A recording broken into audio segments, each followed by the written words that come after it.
लेकिन देखिए regular languages मे और may not closed under subset,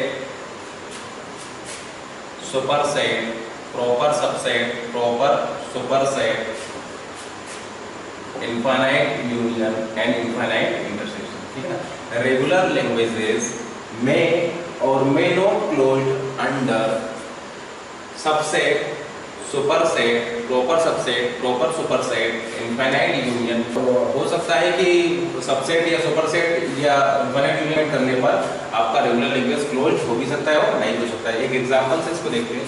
मान लीजिए कि एक लैंग्वेज हम ले रहे हैं ए एस्ट्रिक बी एस्ट्रिक, ये आपका क्या है, ये आपका एक रेगुलर लैंग्वेज है। हम इसका एक सबसेट ले रहे हैं, इसका सबसेट क्या हो जाएगा, a power n b power n और where n is greater than equal to 0। ठीक है ना। तो जैसे कि आप यहाँ पर देख रहे हैं, ये लैंग्वेज क्या है, ये लैंग्वेज आपका एक रेगुलर है, लेकिन ये लैंग्वेज क्या है, ये लैंग्वेज है आपका DCFL बट नॉट रेगुलर। जैसे कि हमने आपको बताया कि जरूरी नहीं है कि एक रेगुलर लैंग्वेज का सबसेट लेने पर आपको एक रेगुलर लैंग्वेज मिले। रेगुलर लैंग्वेज का सबसेट लेने पर रेगुलर मिल भी सकता है और नहीं मिल सकता है। इनफैक्ट देखिए यहाँ पर आप इसको इस तरीके से लिख सकते हैं, ए स्ट्रिंग बी स्ट्रिंग का ये एक्चुअली में आपका प्रॉपर सबसेट है, ये आपका क्या है, प्रॉपर सबसेट है। ठीक है ना। तो जैसे कि आप यहाँ पर देख रहे हैं कि इसमें आपका क्लोज हो भी सकता है और नहीं भी हो सकता है। जैसे कि यहाँ पर आप देख रहे हैं कि सबसेट आपका रेगुलर हो भी सकता है और नहीं भी हो सकता है। तो हम ऐसा बोल सकते हैं regular language are not closed under this type of operations. ठीक है ना। लेकिन एक और एग्जांपल लेते हैं। मान लीजिए हमने एग्जांपल लिया है ए स्ट्रिंग बी स्ट्रिंग, और जैसे कि आप यहाँ पर देख रहे हैं ए स्ट्रिंग इसका क्या होगा, सबसेट होगा। ठीक है ना। तो ये भी रेगुलर लैंग्वेज है और ये भी रेगुलर लैंग्वेज है। ये इसको आप इस तरीके से लिख सकते हैं, A string B string proper subset of A string. ठीक है ना। ए स्ट्रिंग इसका प्रॉपर सबसेट होगा। तो यहाँ पर आप क्या देख रहे हैं, ये भी रेगुलर लैंग्वेज है, ये भी रेगुलर लैंग्वेज है और आपका ये भी रेगुलर लैंग्वेज है। तो इस केस में देखिए आपका रेगुलर मिल रहा है और इस केस में आपको रेगुलर नहीं मिल रहा है। तो आपको ऑलवेज रेगुलर नहीं मिल रहा है, तो हम बोलेंगे कि ये इन ऑपरेशंस में क्लोज नहीं होगा।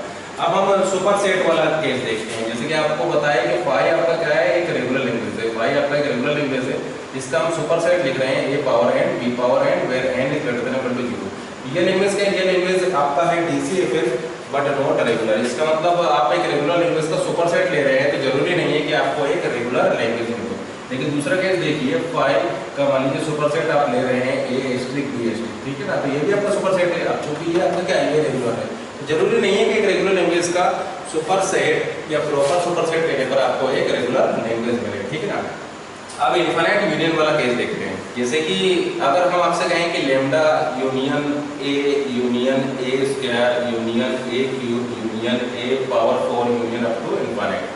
अब यहाँ पर देखिए ये एक रेगुलर लैंग्वेज है, ये भी एक रेगुलर लैंग्वेज है, ये भी एक रेगुलर लैंग्वेज है, ये भी एक रेगुलर लैंग्वेज है। यहाँ पर हमने इनफाइनाइट टाइम यूनियन किया है और आपका रिजल्ट क्या हो जाएगा, रिजल्ट हो जाएगा एक क्लोजर एक लीनियर लैंग्वेज। तो यहाँ पर तो जैसा कि आप देख रहे हैं कि इनफाइनाइट टाइम यूनियन करने पर आपको एक रेगुलर लैंग्वेज मिल रही है। लेकिन दूसरा केस देखिए, a power n b power n where n is greater than equal to 0, और यहाँ पर क्या हो जाएगा, यहाँ पर हो जाएगा lambda union a b union a square b square union a cube b cube up to infinite. अब देखिए ये भी रेगुलर है, ये भी रेगुलर है, ये भी आपका रेगुलर है, ये भी रेगुलर है। अब यहाँ पर आप रेगुलर लैंग्वेजेस को इनफाइनाइट टाइम यूनियन कर रहे हैं और आपका रिजल्ट एक नॉन रेगुलर लैंग्वेज आ रहा है। ये लैंग्वेज क्या है, ये लैंग्वेज है DCFL बट नॉट रेगुलर। तो जरूरी नहीं है कि आप रेगुलर लैंग्वेजेस को इनफाइनाइट टाइम यूनियन करें और आपको एक रेगुलर लैंग्वेज मिले। रेगुलर लैंग्वेज मिल भी सकता है और नहीं भी मिल सकता है। तो हम ऐसा बोल सकते हैं regular languages are not closed under infinite union. अब इनफाइनाइट इंटरसेक्शन वाला केस देखते हैं। अब जैसे कि यहाँ पर देखिए, यहाँ पर आप इनफाइनाइट टाइम यूनियन कर रहे हैं। अब जैसे कि इस केस को देखिए, यहाँ पर आप इनफाइनाइट टाइम इंटरसेक्शन कर रहे हैं रेगुलर लैंग्वेज का। ये देखिए आपका एक रेगुलर लैंग्वेज है। ठीक है ना, क्योंकि इसको हम इस तरीके से भी लिख सकते हैं। ये आपका एक रेगुलर लैंग्वेज है, इसको हम इस तरीके से भी लिख सकते हैं। ठीक है ना। तो ये सभी आपका रेगुलर लैंग्वेज है और आप इनफाइनाइट इनका यूनियन कर रहे हैं और रिजल्ट में आपको क्या मिल रहा है, रिजल्ट में आपको एक नॉन रेगुलर लैंग्वेज मिल रहा है। तो जरूरी नहीं है कि रेगुलर लैंग्वेज का आप इनफाइनाइट टाइम यूनियन करें और आपको एक रेगुलर लैंग्वेज मिले। रेगुलर लैंग्वेज मिल भी सकता है और नहीं मिल सकता। अब जैसे कि यहाँ पर आप देख सकते हैं, ये जो लैंग्वेज है ये आपका DCFL होगा but not regular, DCFL but not regular. क्योंकि देखिए ये लैंग्वेज तो आपका रेगुलर है, ये भी लैंग्वेज आपका रेगुलर है, लेकिन ये लैंग्वेज आपका क्या है, ये लैंग्वेज आपका DCFL है। ठीक है ना। DCFL बट नॉट रेगुलर, तो ये लैंग्वेज आपका हो जाएगा DCFL but not regular. Language आपका रेगुलर है, ये भी लैंग्वेज आपका रेगुलर है, लेकिन ये लैंग्वेज क्या है, DCFL बट नॉट रेगुलर। तो आंसर आपका ये ओवरऑल हो जाएगा DCFL बट नॉट रेगुलर। ये मान लीजिए एक और एग्जांपल हम लेते हैं। मान लीजिए हम यहाँ पर ले रहे हैं a asterisk b asterisk union a power n b power n where n is greater than equal to 0। जैसे कि आप जानते हैं कि इनका यूनियन लेने पर आपको क्या मिलेगा, आपको मिलेगा ए एस्ट्रिक बी एस्ट्रिक, ठीक है ना। तो अब इस केस में आप ऐसा बोल सकते हैं कि इनका यूनियन लेने पर आपको एक रेगुलर लैंग्वेज मिलेगी, ठीक है ना। तो आप ऐसा बोल सकते हैं कि इनका यूनियन करने पर अब आपको एक रेगुलर लैंग्वेज मिलेगी। लेकिन इस केस में क्या देख रहे थे, इस केस में ये जो आप यूनियन करने पर आपको लैंग्वेज मिल रहा था डिसेबल बट नॉट रेगुलर, ठीक है ना। या मान लीजिए एक और एग्जांपल हम लेते हैं, अगर हम यहाँ पर लिख देते हैं phi union a power n b power n. अब फाई क्या है, फाई आपका एक रेगुलर लैंग्वेज है, फाई आपका एक रेगुलर लैंग्वेज है, ये आपका हो जाएगा DCFL बट नॉट रेगुलर। तो इसका यूनियन लेने पर आपको क्या मिलेगा, यूनियन लेने पर आपको मिलेगा a power n b power n where n is greater than equal to 0, यानी आप बोल सकते हैं DCFL बट नॉट रेगुलर, ठीक है ना। तो जैसे कि आप यहाँ पर देख रहे हैं कि DCFL को अगर आप एक रेगुलर से यूनियन कर रहे हैं तो आपको रिजल्ट रेगुलर भी मिल सकता है या DCFL भी मिल सकता है या वो NCFL भी हो सकता है, ठीक है ना। आपका रिजल्ट NCFL भी हो सकता है। तो आगे एक एग्जांपल हम लेंगे, उसमें हम देखेंगे कि आपका रिजल्ट NCFL भी हो सकता है। जैसे कि मान लीजिए हम एक एग्जांपल लेते हैं a power n b power n union a power n b power 2n।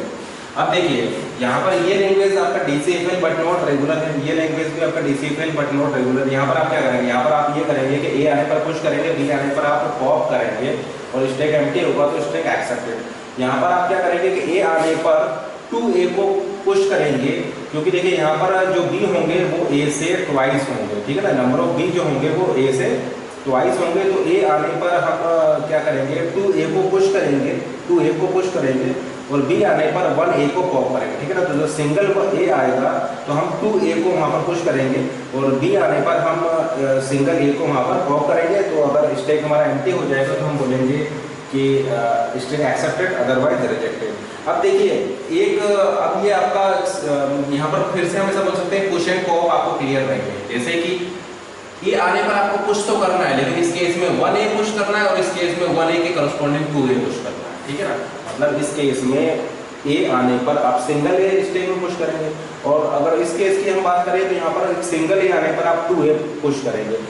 तो आप स्टैक के हेल्प से इसका प्रोसेस तो कर पा रहे हैं, लेकिन पुश एंड पॉप आपको क्लियर रहेंगे। तो फिर इस केस में आप क्या देख रहे हैं कि ये DCFL प्लस यूनियन DCFL आपने किया और रिजल्ट आपको मिला NCFL बट नॉट DCFL।